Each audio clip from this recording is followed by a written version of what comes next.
Mangwanani akanaka vedare tinokugamuchirai zvekare kune chimwe chirongwa pano paZoom, Facebook Secrets and Confessions. Tadzoka zvekare nemamwe maconfessions. Regai tibva tapinda mumamessages edu atadzoka takakubatirai. Hanzi, makadi henyu mukomanashi, inini changu chitupa kandai zvenyu mubhini.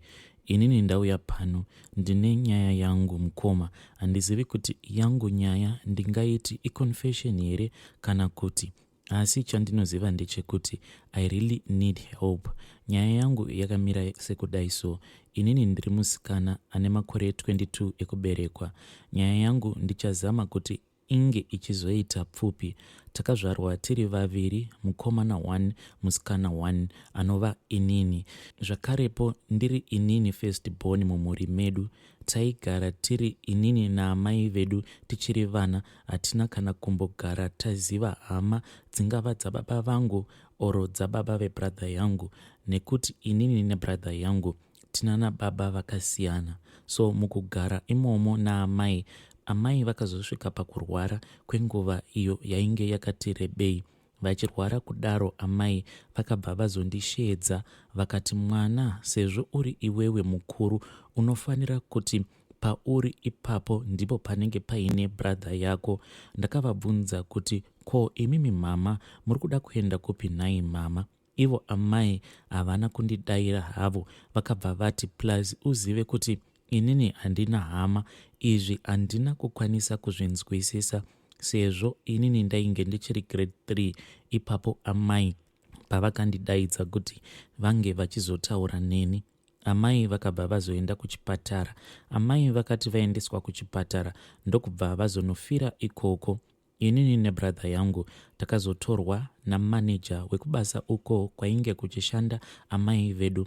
Akabva agara nesu pasi, asi zvainge zvakaoma mukoma. Taigodii ko amai painge pasisina. Maneja uya wekubasa uko kwainge kuchishanda amai vedu apo pavainge vachiri vapenyu akazototsvaka ndokubva azowana vacho vatainge tichiti amai guru, mukoma waamai vedu, ndokubva azotiendesa ikoko ndokunotisiya kwaakatiita tiri kumba kwaamai guru vedu.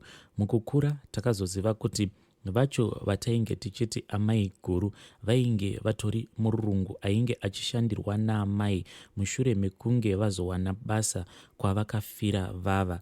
Tagara hedu naamai guru ava vaiva munhu ainge akanaka chaizvo, asi paiva nevazukuru vavo vaviri, mukomana nemusikana.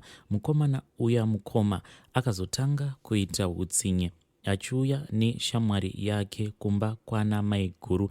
Kumba ikoko kana amai guru vasipo, achindikurura hembe dzose apa ndiri pamberi pevakomana vaya. Mukomana uya ainge ava kundimanikidza kuti ndinge ndichikurura hembe dzangu pamberi pevamwe vakomana vaya vaainge achiuya navo kumba ikoko kwaamai guru. Ainge achindivhundutsira achiti, kana ukasangokurura hembe dzako ndinokurova, plus kana ukangoudza amai guru vako kuti ndozvandakuita ndinokuuraya, ende ndinouraya bradha yako. Nekutyawo handina kana chandakaita. Ndakatevedzera zvese zvaainge achitaura kuti ndinge ndichiita. Apa ndainge ndava mugrade 4. Ndakakurura musi wekutanga. Vakomana vaya vakabva vatanga kuita bonde neni. Mukomanashi zvairwadza mukoma, asi nekufamba kwenguva zvakazoita zvichipora. Ivo vakomana vaya vainge vachingoramba vachidzoka. Zvakava izvo zvakandipa pfungwa yekuti kana munhu akauya pano achiti ari kuda kunditora ndoenda naye. Takati nerimwe zuva takagara hedu panze, pakasvika umwe mukadzi pamba ndokubva ati, ndatumwa nanasekuru vevana kuti ndinge ndichitora vana. Amai guru vakabvunza kuti, ndimi ani mauya kuzotora vana? Vakabva vati, ndini sisi vaamai vevana. Inini handina kuzofunga kuti amai vasati vafa ivo vainge vakatiudza kuti vainge vasina hama. Ndakabva ndabvuma kuenda navo, asi bradha yangu yakabva yaramba.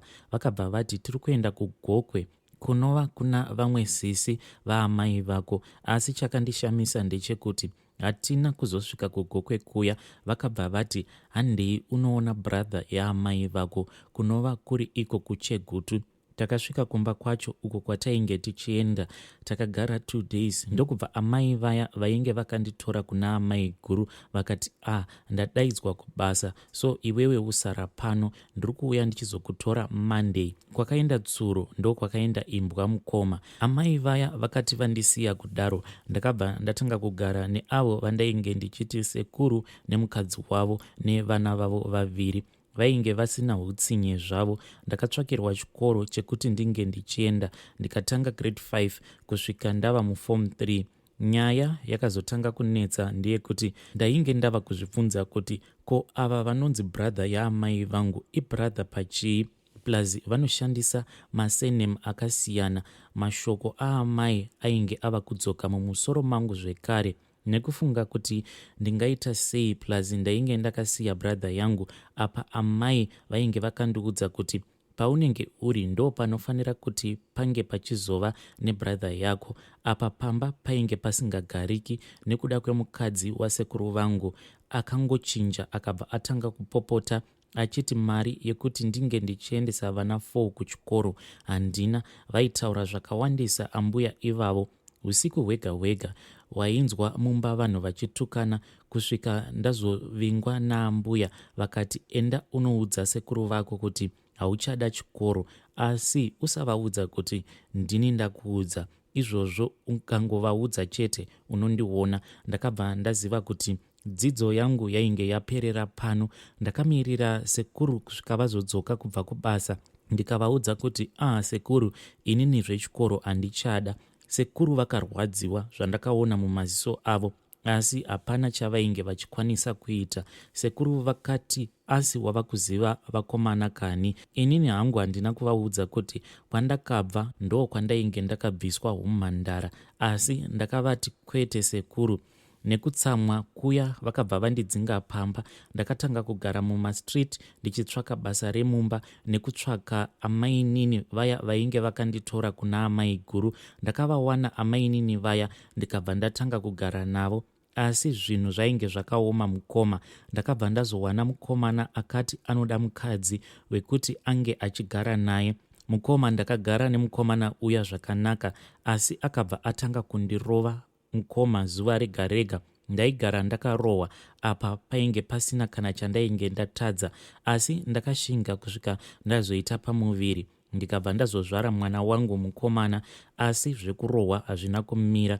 Mukoma, ndikakuudzai kuti ndakabatira pamuviri ndichirara muimba imwe chete navamwene munozviramba.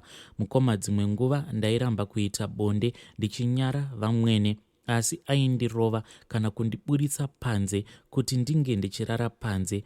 Nenguva iyoyo yandakabva kulabor ndainge ndiine mastitches, asi aiti ndinoda kukupa umwe mwana, angava ava kutoita zviya zvekundirepa mushure mekunge ndabva kulabor.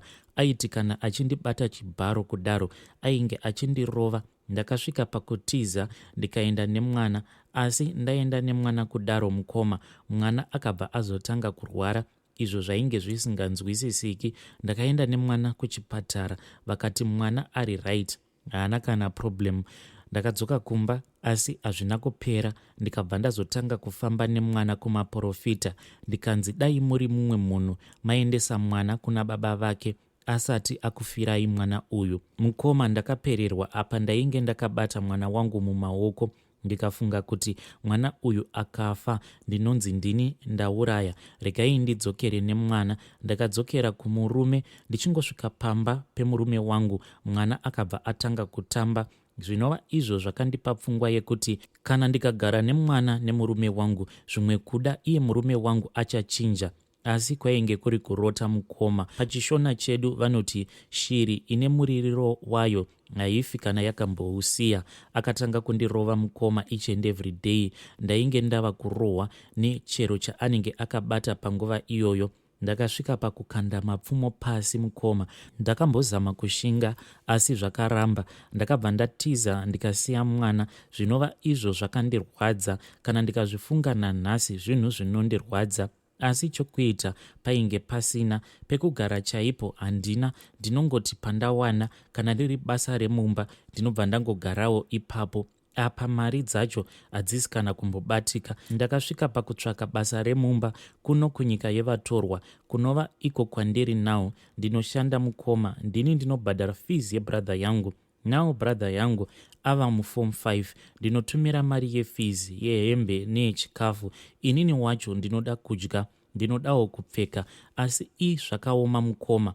Zvino ndanga ndichikumbirawo kuti kana muine makambani amunozivawo ari kutsvaka vanhu vanoita zvekuacta, mundinzwirewo. Handisati ndaita acting hangu, asi I know kuti ndinozvigona, angava ari madrama, makomedi kana kuti mamovies.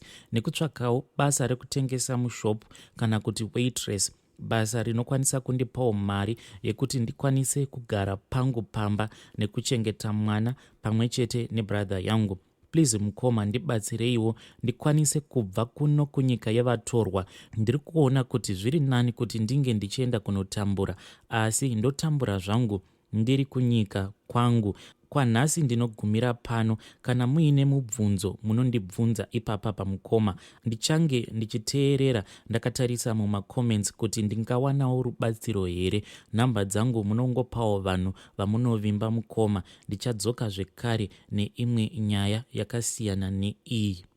Vedare zvakangooma hazvo vedu we, asi iyo ndo meseji yandakatumidzirwa ichibva kune mwanasikana uyu. Hei upenyu hwatinorarama hwakangooma vedu we. Hanzi ndaimanikidzwa kuita bonde nemurume, apa vamwene vangu vainge vachingogara nesu mu1 room imomo. Kana ndikaramba ndaibva ndanzwa nekurohwa. Upenyu hunorwadza vedare, asi ndo nyaya yandakatumidzirwa nemwanasikana uyu. Mwanasikana uyu iye ari kuti ari kutsvakawo vanhu vanokwanisa kumubatsira. Hanzi kunyange iri acting ndinoigona. Please vedare, ngatitaurei naye mucomment section mwanasikana uyu. Regai tibva taenda panyaya yedu inotevera. Hanzi makadi zvenyu mukoma Nashi, mamuka sei mukoma? Chitupa changu vigai. Inini hangu ndiri mukadzi ane makore 35 ekuberekwa. Amai vangu vakashaya mugore ra1994 pandainge ndichiri ne5 years. Chinonzi nhamo ndakachiona ndakambochengetwa nehama dzaamai vangu. Ana tete vaamai vangu vakazoshaya ndichiri mudiki, ndikatanga kunogara naamai nini, mukadzi wababa vangu. Inini nasisi vangu vanonditeera tisu taiva vana vababa 1, vamwe vanasisi vainge vaina baba vavo 1 madifferent fathers. Inini nasisi vangu taishandiswa semadhongi, taimutswa kuma4 tichidiridziswa miti iyo yainge iri pamba. Inini ndainge ndiri grade 3, sisi vangu vainge vari mugrade 5. Tainge tichisenga mabhaketi emvura. Kwatainge tichichera mvura yacho kwainge kuri kure sei. Tichipedza kudiridzira miti iya taibva taenda kumunda kunotanha chikafu cheshuro. Apa kumunda kwaiva nekamwe kamufambo. Kana tadzoka kubva kuya taibva tazotanga kusuka ndiro. Tapedza pamwe nguva dzinenge dzatova kuma8 tobva tageza toenda kuchikoro. Tichienda kuchikoro tinenge tisina kana mafuta ekuti tinge tichizora. Tosvika kuma9 pachikoro, miss vangu ndivo vainge vachizotoenda kumba kwavo, vobva vanonombora vaseline, vobva vandidana, vobva vandizodza. Zvese izvi zvaitika baba vangu vasipo. Kudya chikafu chaicho taingoti misuva 2 kana 3 kobva kwanzi simuka nekuda kwekuti waguta. Zvino inini ndakanga ndakapfuura sisi vangu. Ndakamboti umwe musi ndabva kuchikoro mugore ra2008 ende mvura yainge ichinaya, ndikafunga kuenda kumwe kwainge kuine hama dzaamai. Chakaita kuti ndinge ndichifunga izvozvo ndezvekuti takati tabva kuchikoro apa nekudya tainge tisina, zvikabva zvanzi indai kuhuni, sisi vakabva vati hande. Ndakanga ndiri kumashure kwasisi vangu, inini ndikabva ndakanda hata pasi ndokubva ndatiza. Semwana handina kufunga kuti nzizi dzainge dzakazara. Ndakati ndasvika painge paine rimwe rwizi ndokubva ndaisa gumbo mumvura. Ndakangonzwa sekuti ndangopinda mumugodhi. asi chakazondityisa ndechekuti ndakabuda panhu ipapo ndainge ndava pamberi mbichana chimwe chimudzi 1 ndo chandakazobata. Apa meso angu ainge atsvuka ndiri pakati pedondo, asi nhasi ndine maproblems hobo. Asi sisi vangu kana ndiri kumusha haadi kana kumbofamba neni. Ndakaita mwana 2006, ndakazvara mwana wangu ari gava mwedzi. Mwana iyeye akazoshaya mushure memazuva, iko zvino handina mwana. Apa ndikashandawo sisi vangu ndinovatumidzira mari apo neapo, asi ungati sisi vangu havana kana basa neni. Ndakatanga kushanda ndichitsvaka basa ndiine 13 years. Munhu ainge achindibatirira iyeye. Ndiri kukumbirawo pfungwa dzenyu panyaya iyi. Sisi vangu ndinovada, asi handizivi kuti ivowo sisi wai vasingamboitiwo shungu dzekuti vange vachifamba neni nematambudziko mamwe andiri kusangana nawo mukati mekurarama kwangu. Please ndiudzeiwo pfungwa dzenyu vedare. Sisi vangu ava ndinovada chaizvo, asi matambudziko andinosangana nawo mukati mekurarama kwangu anondirwadza. Vedare ndo meseji yandakatumidzirwa ichibva kuna Haidhi. Regei tibva taenda panyaya yedu inotevera. Nyaya yedu inotevera yakamira sekudai. Hanzi makadii zvenyu mukomanashe, zita rangu vigai veduwe. Inini ndasvika pakuremerwa. Inini nekuda kwezvandinoitirwa naamai nyakundibereka. Ndafunga kuzvipfuudza hangu veduwe. Ivo amai vangu vakatozviudza kuti kana wazvara mwana, kana akura ava kushanda, mwana iyeye anenge achifanira kuti ange achikuitira zvose zvaunoda. Handichaziviwo kuti inini amai vanoda kuti ndinge ndichivaitirei. Kana vakafunga kukurova vanongokurova, nekuti hanzi kumba kwenyu kune ngozi. Ndiri kuremerwa veduwe, please ndibatsireiwo. Vedare ndo meseji yandakatumidzirwa ichibva kuna Haidhi. Haidhi, tiri kukumbira kuti unge uchidzoka wobva wapedzisa nyaya yako. Asi zvakangooma hazvo veduwe. Kana kuri kunzi unewo maissues ako aunenge wakasangana nawo, either wakakura uchichengetwa nastepfather kana kuti nastepmother, please uyai kuinbox kwangu mobva matiudzawo nyaya yenyu, nekuti ukagara wataura nyaya yako zvinokwanisa kuzorerutsa mutoro uya unenge uri mumwoyo. Kana umwe munhu akanzwawo nyaya yako, mashunguridzirwo aunenge wakaitwa uchikura, zvinokwanisa kuzotobatsira umwe munhu anenge ari pakati pekushungurudza mwana weumwe munhu. Vedare ndo mamesejisi andanga ndakakubatira. Ingatisanganei zvekare mune zvimwe zvirongwa zvinotevera.